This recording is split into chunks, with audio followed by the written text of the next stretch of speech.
Stealth archery is loved, or reviled, because of its simplicity. You can crouch undetected, line up a shot on an unsuspecting target, and then your target is gone, either with a satisfying thunk or a drawn-out cinematic demonstrating your mastery of pointing and clicking. It's the most effective, simple strategy in Skyrim, and it feels pretty good the first few times. You could chalk this up to being a quirk of some of the Elder Scrolls games. A set of strange balance decisions which lead to crouching in the darkness, lining up a crosshair, being the path of least resistance in completing most of the game's content. Or you could blow this up into a larger discussion of how long-ranged combat and stealth are made worse as a combination by perhaps the most ubiquitous trend in modern gaming. And how none of this is going away anytime soon. First, I need to define my terms. By stealth mechanics, I refer to any attempt to create a system that uses asymmetric player and enemy information for the purpose of simulating hiding. Anything from vision cones to patrol paths to stealth scores or alertness levels. And by archery, I mean any system that allows long-range damage to be dealt in a combat scenario by a character's actions. From blasting magic to sniper rifles to the old-fashioned bow and arrow. We're talking essentially about long-ranged combat options. The delivery method is immaterial, largely. When these two game mechanics can be employed together, we often immediately start to see some issues, because both of these mechanics can create situations of great asymmetry to the benefit of strictly one side. Now, this can be a fun power fantasy in single-player games, outranging, outmaneuvering and out-hiding your enemy and picking them off one by one feels great. But imagine an invisibility mechanic in a multiplayer first-person shooter, and you'd probably end up with the most toxic game in existence. The thing is, being on the receiving end of a headshot from a hidden enemy really sucks as a feeling. So generally, multiplayer game designers steer clear, especially of true stealth mechanics that actually affect the perception of other players. I mean, hell, even single-player games very, very often avoid pulling out the true invisible enemy.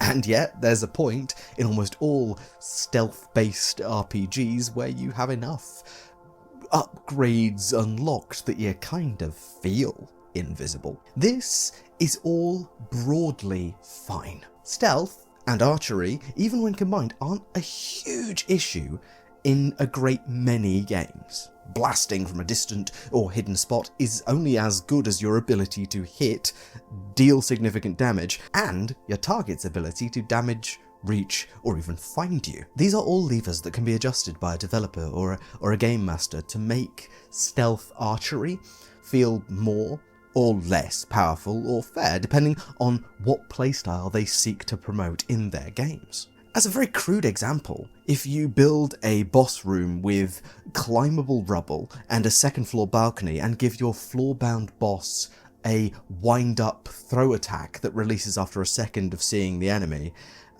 as their only ranged option, you incentivize players to climb up to the balcony and take pot shots at the big guy until he goes down, ducking in and out of cover while doing so. Equally, if you place a fight in a flat, featureless, infinite void and allow your player to outrange your enemy's attacks, then many of them, not all, but many, will take the easy road of taking pot shots and kiting, just walking backwards eternally until their enemy is gone. Players will do boring and repetitive tasks if they believe they've solved a fight, especially one that gives them some trouble.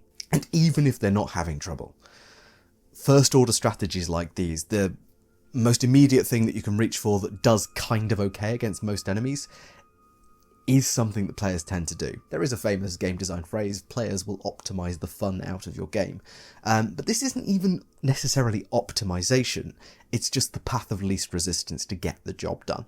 All of this, I feel, becomes actually a problem when we look at the state of modern gaming. And not just video games either. Both of the examples I just gave used arena-style boss battles, which are frankly a relic of the past. Limit the fighting area so that you can use environmental design and space limitations to challenge players with a specific test of skill. It's a significant feature of platformers from Super Metroid to Hollow Knight.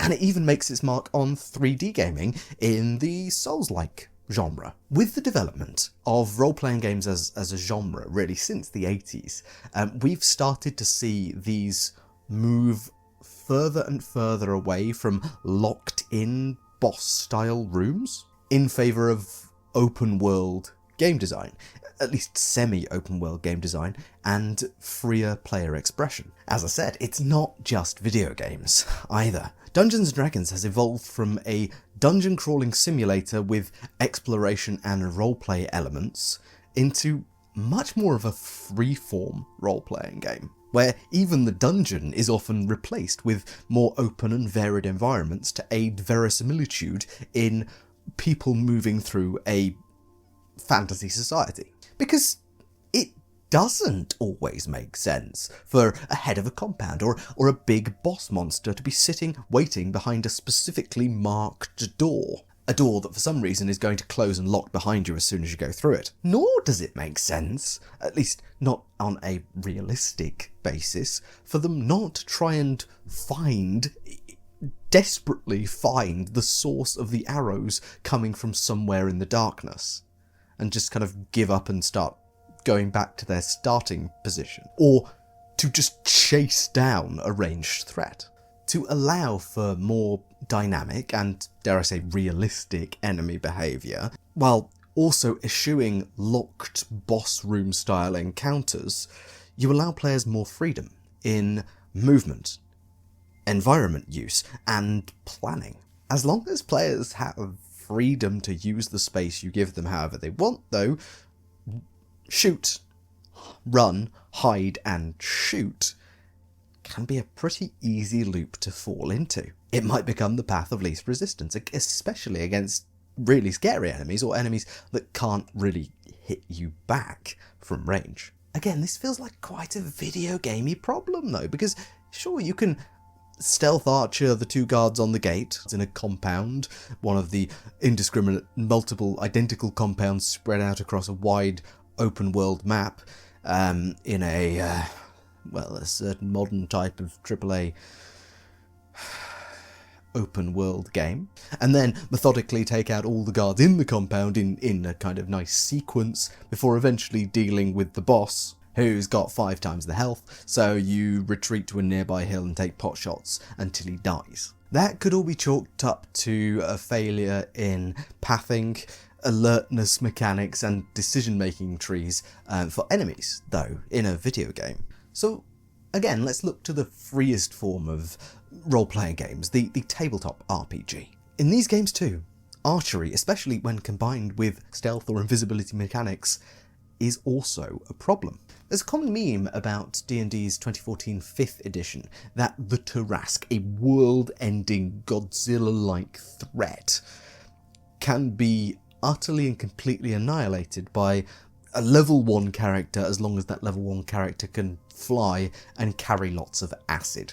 All they need to do is continually pour the acid onto the beast's back, which has no recourse to this specific effect because it has no ranged options and cannot itself fly.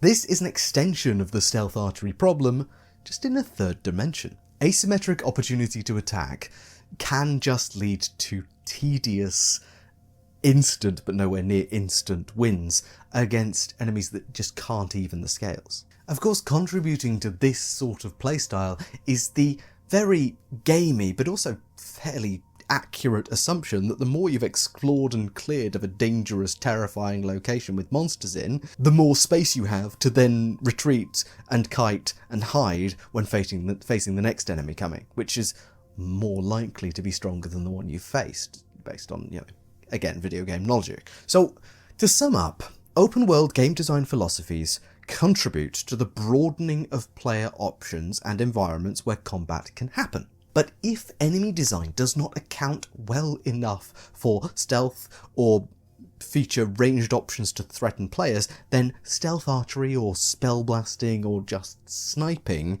tends to become a first order strategy. A strategy of least resistance, which sidesteps dynamic, rich environmental design and close quarters mechanics. This sucks if you're going for a very specific tone, think God of War's Kratos, for example. But in general, it also feels strange to build a amazing, fully immersive world with every option possible and then force your player to use the sword and close quarters combat options. There's got to be a better way. Well, in terms of more subtle design tricks, you could simply lessen a player's ability to trust their environmental knowledge. In game terms, this could be as simple as disabling minimaps while a weapon is drawn, to make finding hidey holes and retreat routes far more of a skill. Or it can be as complex as designing environmental threats that are not static. If, in a swamp, moving clouds of insects swirl unpredictably, or mists given off by rising heat from below bubble through the swamp, creating these great clouds that can be used to gain cover, as long as those clouds don't stop being formed by the heat geysers underneath, as they're also liable, as quickly as they come, to disappear within the confines of the earth. Perhaps include scree slopes that might impact a careless player's, a retreating player's footing, but only some of the time, perhaps. Or maybe there's just sandworms in the area. Stumbling into another encounter while hiding from the first feels punishing, unless that threat is well signposted, in which case it's a consequence of your choices. This tactic should be combined in games which are capable of it. Here I'm largely talking about TTRPGs and very, very expensive AAA games which should be able to master some of these things that I'm about to talk about, with destructible or changeable environments and dynamic enemy behaviour. If you've been peppering a troll from the shadows, filling it with arrows for a minute, that creature is likely to either try and find its own place to hide from this unseen assailant, retreat to a safe place, a choke point where it can definitely snatch you if you come by, or try and barricade itself in somewhere to make you go away. Alternatively, if it knows its environment better than you, a troll or similar creature could try to destroy or block your potential escape route by causing a landslide, throwing a rock at a flimsy rope bridge, diegetically turning an open world, broad, options open style encounter into a locked room boss fight by getting in the way of you and the door. A more elegant solution perhaps than a gate of mist or a big door hiding a loading zone. Of course, the biggest hack to fixing the stealth archery problem is to make your players care enough to not resort to this strategy. You've got to make them care.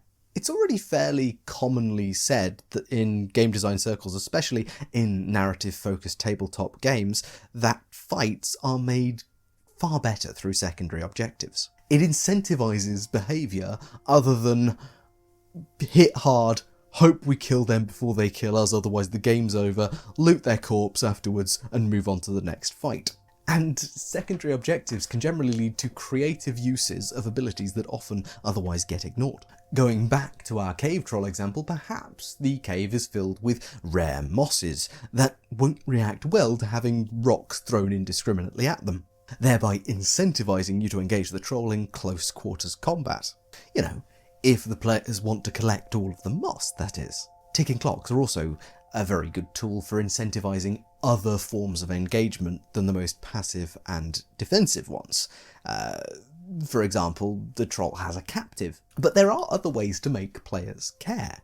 One of my favourites is the simplest: make them want to engage with their enemy mano a mano. You could have an enemy habitually taunt or belittle their cowardly tactics, or simply have an enemy take good cover and stay there for a protracted period of time, very much annoying any embedded stealth archer, maybe even mixing the two, taunting from behind cover. This mostly works for verbose villains who can actually talk, but you can achieve very similar effects in other ways.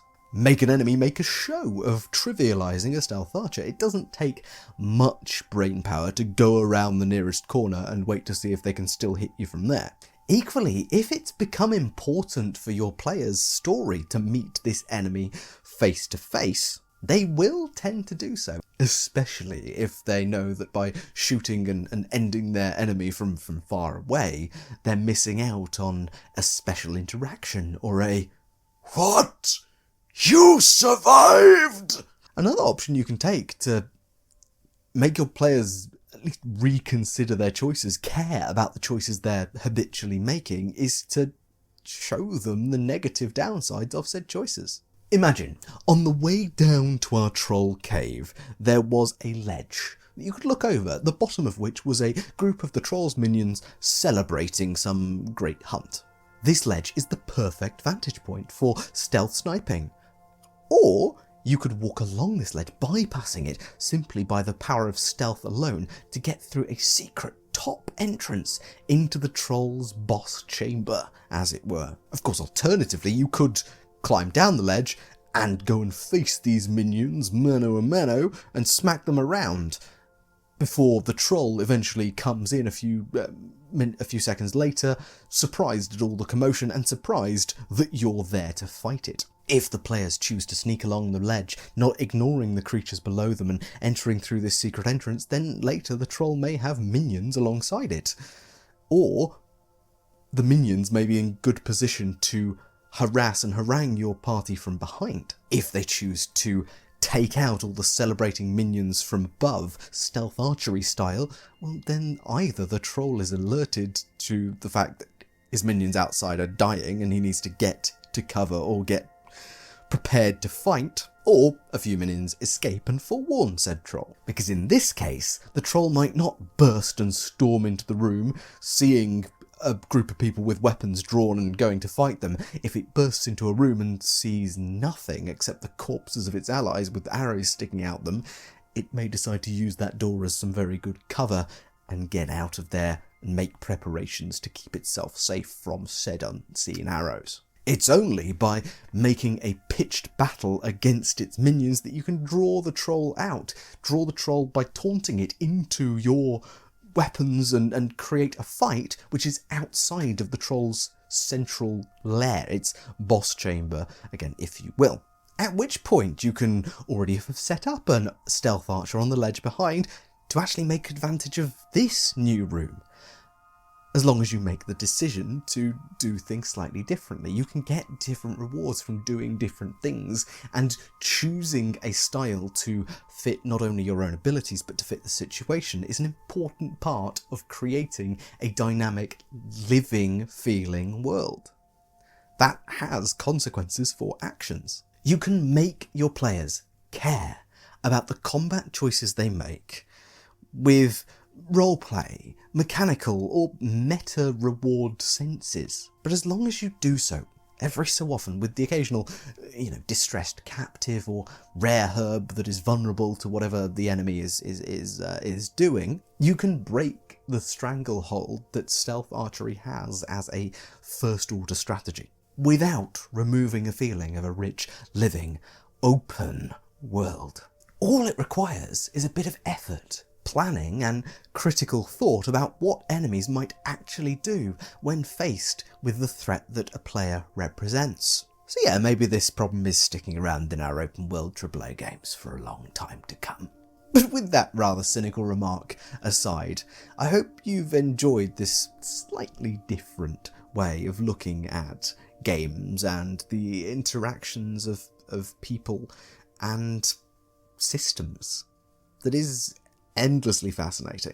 And I hope perhaps you've learned to think a little differently about how many levers there are to pull beyond simple mechanical buffs and nerfs in the creation and maintenance of first order strategies just like stealth archery. But with all that said, I've been Tom, otherwise known as the TTRPGs. Thank you so much for watching, and I will see you in the next video.